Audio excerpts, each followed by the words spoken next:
Cafe Wish podcast. This is your host, Cabin Black. And today's podcast is going to kick off a whole new series. The series is entitled Deconstruction of Faith and Religion: The Impact of White Eurocentric Christianity on the Black Psyche. Hello, everyone, and welcome back to Cafe Wish podcast. I am your host, Cabin Black. And today I'm going to introduce a new topic, a new series uh, entitled Whiteness in Film: How Images Impact Cultures. And once again, as before, when I start any of these segments series, I want to continue the tradition or this culture that I have started as allowing someone else to host and they ask me questions and I answer. So I'm being interviewed for the first uh, set of episodes or parts for the segment and the new series. So, with that being said, here is my good friend, Retzel. So, I'm actually going to be the co host. I'm going to take a step back, and Retzel is going to be the host for today, this afternoon, and for this evening.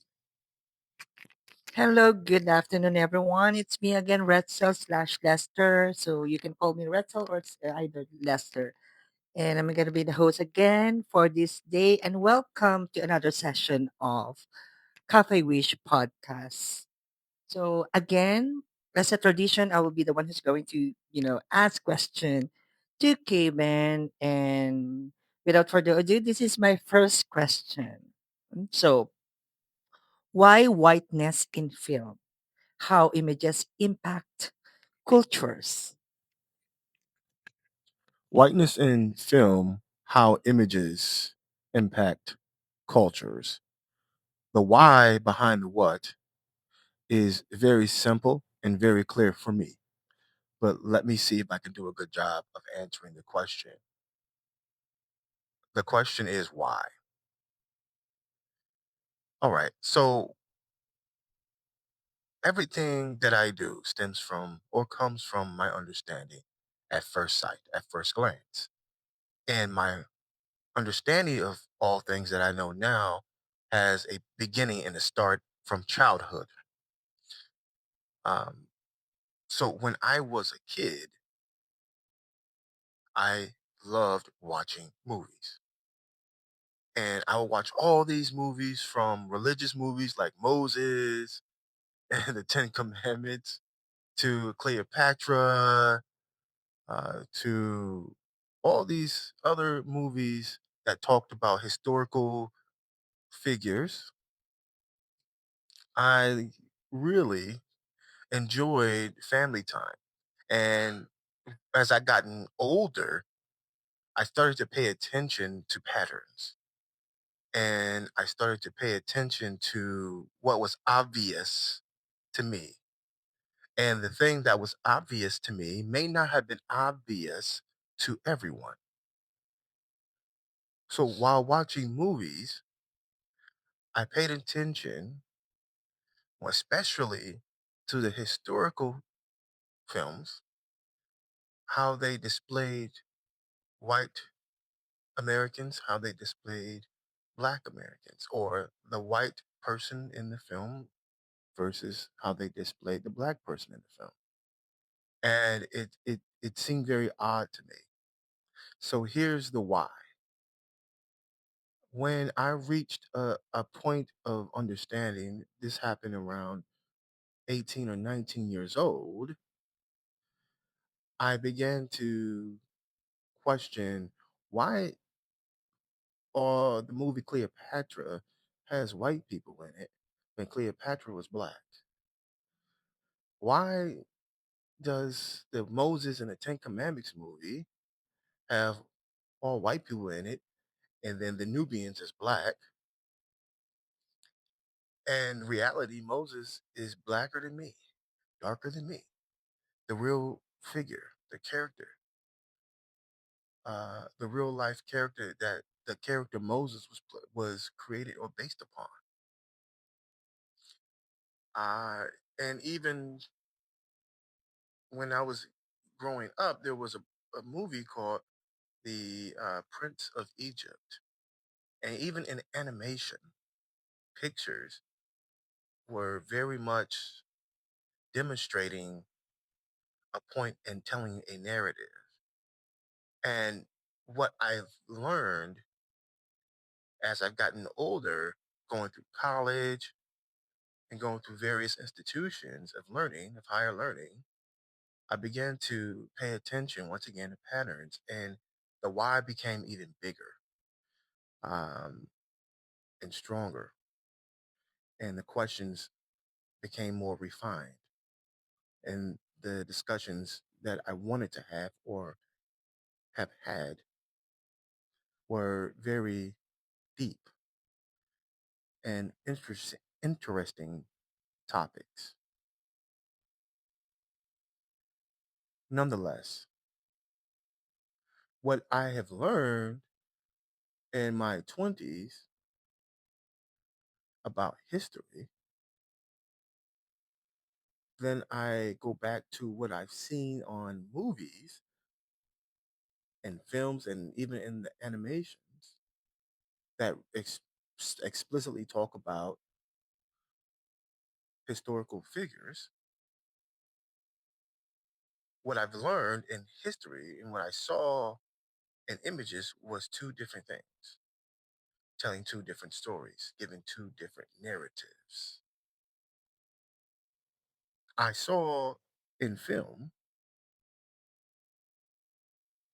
what I call in the title whiteness in film, right?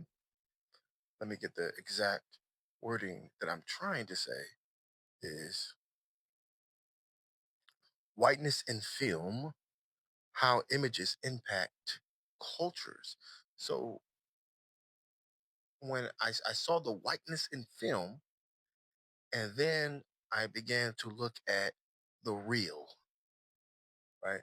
I don't know if everyone saw the movie Matrix, where Neo is being introduced to the real world in which he actually is living in versus the constructed or imaginative world that he was uh, living in day to day. And Morpheus is the character to introduce Neo to the real world. So in the movie Matrix, which is one of the best movies, written by a black sister, black American woman. And funny fact, Will Smith was supposed to play Neo. Um, but that's neither here nor there. That's another question. I mean, that's another, excuse me, that's another talking point for another discussion, another interview. Okay, so Morpheus walks Neo through all these different variations of stages and phases of what reality actually is. Starting at looking in the mirror, then he has a wake up moment. He has a rebirthing moment, right? And he begins to observe the world differently after that mirror moment that he had with Morpheus. And then moving forward, jumping to all the scenes, the jump scene to all the different variations of platforms in somewhat of a matrix world where he reveals to Neo uh, the reality of what the world he was actually living in versus what is actually real. And Neo is going through all these emotional changes and cognitive changes because of this. And one of the best scenes in the movie that is putting face to face with um, what the real is you have the moment where Morpheus says, "Free your mind," right? And he does something extraordinary, right? He jumps high in the sky, right? And then you have another moment where Morpheus introduces Neo to the fact of how every human being is a battery. And just like a battery, when it's done, it's thrown away. Neo's then confronted with a mirror moment where his emotions and thoughts and feelings begin to be conflicted with what he thought the reality of his life was. Then, this final scene I'm talking about here, Morpheus takes Neo to the farming plantation to where humans are being harvested, right? And then he also shows him in the Matrix the land of the real, showing them what the images, what the world really looks like versus what the Matrix has created for their minds to believe the world is like. And that was just monumental. So I relate that to this conversation that I'm having, this interview of whiteness in film. How this is very important because I named it this for a very important reason. Whiteness in film, how images impact cultures. And that's my why.